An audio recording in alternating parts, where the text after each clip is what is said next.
Hello friends, welcome to arts info. मेरा नाम रीता चौधरी। आशा करती हूँ सभी लोग स्वस्थ होंगे, अच्छे होंगे, ऐसे ही अपना और अपने परिवार वालों को ध्यान रखें, स्वस्थ रहे, अच्छे रहे, मस्त रहे। आज का वीडियो प्रिंसिपल ऑफ सीआरआरटी के ऊपर है। मैंने अभी तक मेरे जितने भी वीडियोस आए हैं उनके मैक्सिमम लिंक डिस्क्रिप्शन में दे दिए हैं। स्पेस कम होने की वजह से फुल वीडियोज़ के लिंक नहीं दे पा रही हूँ। और टेलीग्राम चैनल का, इंस्टाग्राम चैनल का भी लिंक दिया हुआ है। टेलीग्राम चैनल पे मैं बहुत सारी ऐसी चीज़ें शेयर करती हूँ जो इंस्टाग्राम पे समय ना होने की वजह से शेयर नहीं कर पाती हूँ।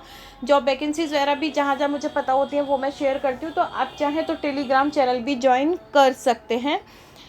सबसे पहले हम प्रिंसिपल ऑफ सीआरआरटी की बात करते हैं। तो हमारी जो सीआरआरटी है वो 4 प्रिंसिपल पर काम करती है। Number 1 diffusion, number 2 convention, number 3 ultra filtration and number 4 adsorption. इससे पहले भी मैं सीआरआरटी के टाइप्स में ये बता चुकी हूँ। तो अगर आपने वो वीडियोज़ नहीं देखे हैं तो वो प्लीज़ सबसे पहले वो देखिए, तब आप इसको पढ़ेंगे तो ज़्यादा समझ में आएगा। डिफ्यूज़न क्या होता है, देखिए पहले भी मैं 2 बॉक्स के थ्रू डिफ्यूज़न को समझा चुकी हूँ। डिफ्यूज़न क्या कह रहा है कि the movement of solute from area of higher concentration to area of lower concentration until equilibrium has been established। इसका मतलब क्या है, मूवमेंट ऑफ सॉल्यूट क्या है। देखिए हमारा कोई भी सॉल्यूशन है, मानिए कि पानी है और इसमें पानी में हम अगर नमक घोल देते हैं, ठीक है, और एक जो सॉल्यूशन है इसको हम ऐसे ही छोड़ देते हैं, केवल पानी भर के छोड़ देते हैं। अब जब भी आपने देखा होगा अगर हम नमक को पानी में डालेंगे तो क्या होगा, नमक घुल जाएगा। तो जो डिज़ोल्व होने वाली चीज़ है किसी चीज़ में, वो डिज़ोल्व किस में हो रहा है, ये नमक पानी में। तो पानी क्योंकि इसे डिज़ोल्व कर रहा है तो ये क्या है, सॉल्वेंट, और क्योंकि नमक इसमें डिज़ोल्व हो रहा है तो ये क्या है, सॉल्यूट।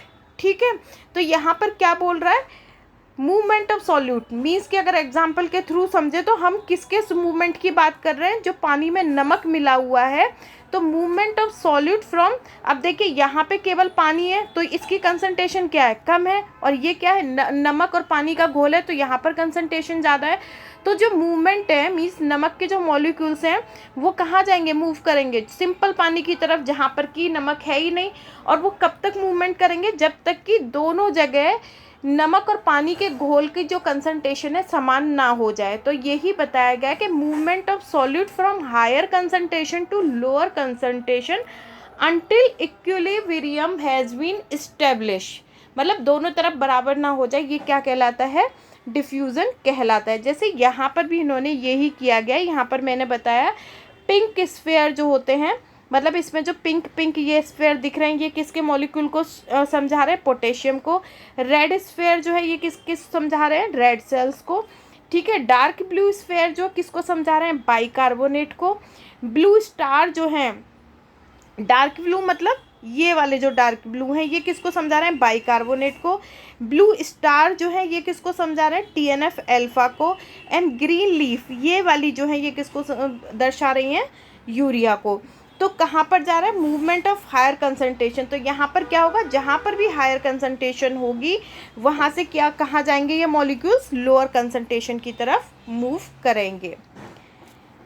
नेक्स्ट है हमारा कन्वेंशन। कन्वेंशन किस पे बेस करता है, convention is the one way movement of solute. Convention क्या है, वन वे है, मतलब दोनों तरफ से नहीं होगा, वन वे होगा मूवमेंट ऑफ सॉल्यूट। सॉल्यूट्स का जो मूवमेंट होगा वो क्या होगा, वन वे होगा। और देखिए बहुत सारी जगह ऐसा लिखा होता है डिफ्यूज़न में कि सेमी परमेबल नीड होती है, ठीक है, लेकिन डिफ्यूज़न में सेमी परमेबल मेम्ब्रेन की नीड नहीं होती। लेकिन हाँ, डायलिसिस की बात करते हैं तो वहाँ पर एक अलग से दिया जाता है कि डायलिसिस में जो डिफ्यूज़न होता है वहाँ पे सेमी परमेबल मेम्ब्रेन की नीड होती है, जैसा डायलाइजर में होता है। ठीक है, कन्वेंशन की बात करते हैं तो convention is the one way movement of solute through a semi permeable membrane with the water flow.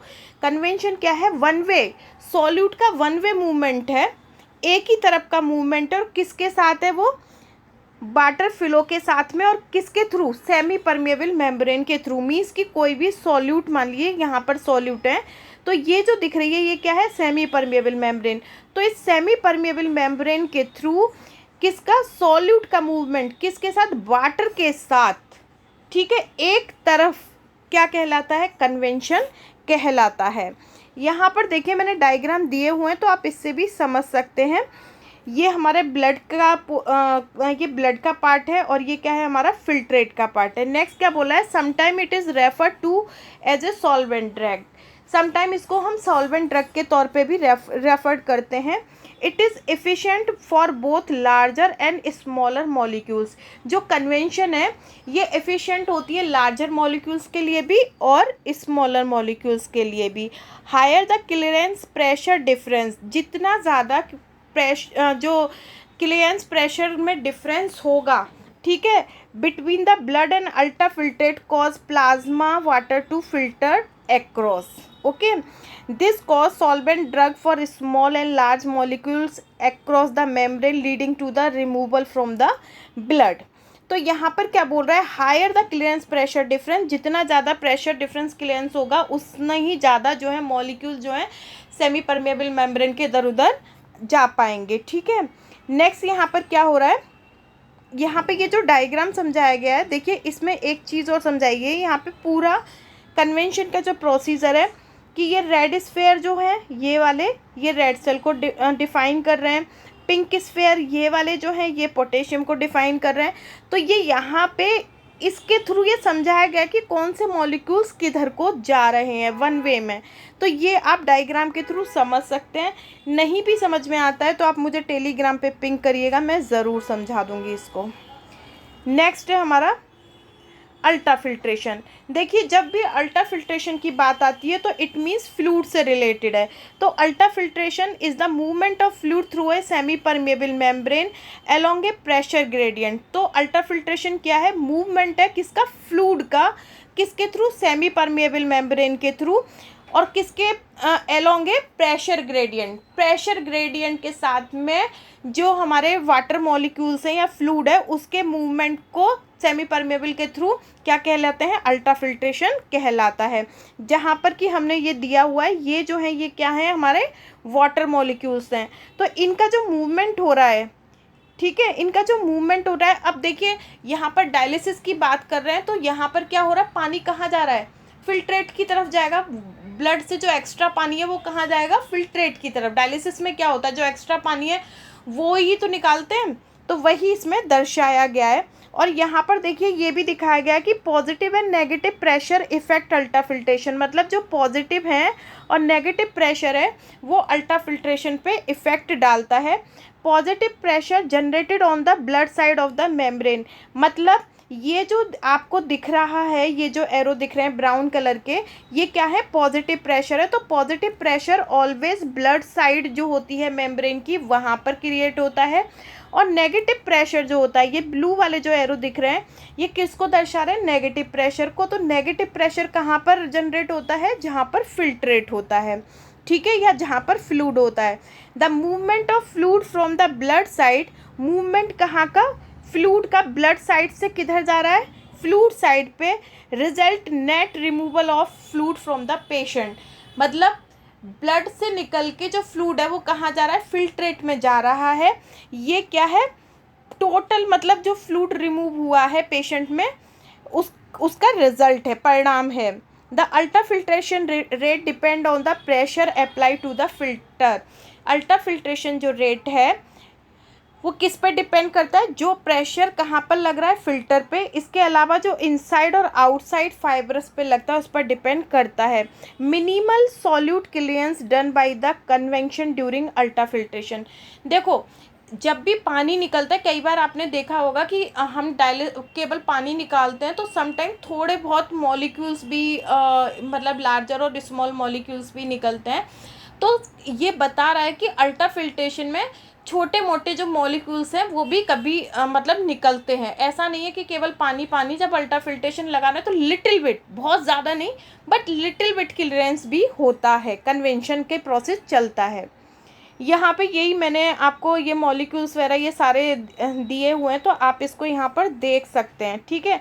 यहाँ पे नहीं समझ में आएगा तो मैं समझा दूँगी डायग्राम के, क्योंकि देखिए टाइम इतना नहीं होता कि मैं डायग्राम को बहुत क्लियर कर सकूँ। एब्जॉर्प्शन की बात करते हैं तो absorption is the process adherence of solute and biological matter to the surface of a membrane. अब देखो ये क्या बोल रहा है, एब्जॉर्प्शन वो प्रोसेस है जहाँ पे जो सॉल्यूट मॉलिक्यूल्स हैं या कोई भी बायोलॉजिकल मैटर है वो कहाँ पे जा रहा है, biological matter to the surface of a membrane.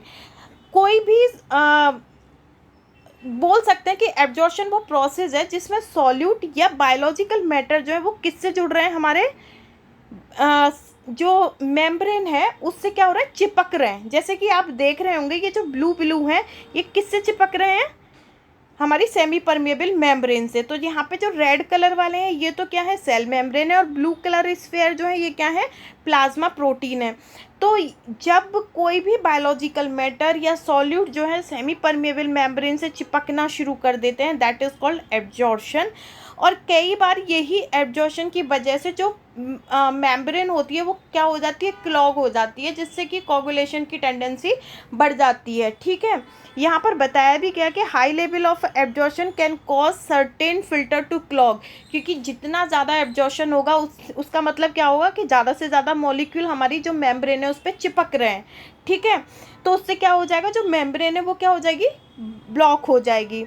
Membrane type effects एब्जॉर्टिव tendency, जो डायलाइजर की मेम्ब्रेन है वो डिपेंड करती है कि कितना एब्जॉर्टिव टेंडेंसी है मेम्ब्रेन की। मतलब कि अगर किसी की ज़्यादा टेंडेंसी है एब्जॉर्शन की तो जो क्लॉटिंग का फॉर्मेशन है देर से होगा। तो ये क्या बोल रहा है कि मेम्ब्रेन का जो टाइप है वो इफेक्ट करता है एब्जॉर्टिव प्रोसेस पे। ठीक है, एब्जॉर्शन में also cause limited removal of some solute. और ये क्या बोल रहा है कि एब्जॉर्शन जो होता है इसके थ्रू क्या होगा, लिमिटेड रिमूवल जो होते हैं सॉल्यूट्स के वो बाहर आते हैं। किससे, ब्लड से। जैसे बीटा टू माइक्रोग्लोबुलिन, जैसा आप यहाँ पर देख भी रहे होंगे, प्लाज्मा प्रोटीन जो है यहीं चिपक गई हैं तो आगे नहीं जाएंगी। ठीक है, फिल्ट्रेट में नहीं जा रही हैं। लेकिन इसकी वजह से क्या हो सकता है, समटाइम मेम्ब्रेन, समटाइम नहीं, मोस्ट प्रोबेबली जो है एब्जॉर्शन के प्रोसेस में हमारा जो डायलाइजर है वो क्लॉट हो सकता है। तो ये था प्रिंसिपल ऑफ सीआरआरटी के ऊपर वीडियो। और इसमें एक चीज़ और बताई जा रही है कि principle used in CRRT and blood purification therapy are, मतलब डिफरेंट जो सीआरआरटी होती हैं या हीमोडायलिसिस वगैरह होती हैं उनमें डिफरेंट प्रोसेस रहते हैं। जैसे कि हीमोडायलिसिस में क्या होता है, डिफ्यूज़न होता है और अल्ट्रा फिल्ट्रेशन मेन होता है। ठीक है, लेकिन अगर सॉल्यूट्स रिमूवल की बात करते हैं तो हीमोडायलिसिस में डिफ्यूज़न मेन है। कन्वेंशन जो होता है वो हीमोफिल्ट्रेशन में मेन है। डिफ्यूज़न एंड कन्वेंशन हीमोडाइफिल्ट्रेशन में मेन है, मतलब सीआरआरटी की बात चल रही है। अल्ट्रा फिल्ट्रेशन जो है वो ऑल थेरेपी में, चाहे पेरिटोनियल डायलिसिस हो, चाहे आपका सीआरआरटी हो, चाहे कोई भी हो। एब्जॉर्शन जो है ऑल्सो ऑल थेरेपी में रहता है। ठीक है, एब्जॉर्शन का जो प्रोसेस है वो कोई भी डायलिसिस की थेरेपी हो सभी में रहेगा। तो ये था आज का वीडियो, उम्मीद करती हूँ आपको अच्छा लगा होगा। अगर अच्छा लगा है तो प्लीज़ लाइक करें, शेयर करें, कमेंट्स करें, चैनल को सब्सक्राइब करना ना भूलें। Thank you.